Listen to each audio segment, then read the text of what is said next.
মাখন তোলা রসের গোল্লা খাইয়া দেখলি না, আমার কাছে আইলে রে তোর ঠোকা হবে না।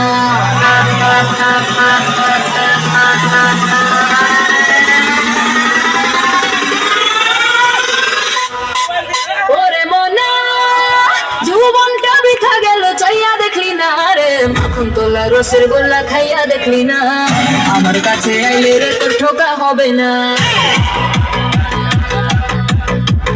মাখন তোলা রসের গোল্লা খাইয়া দেখলি না।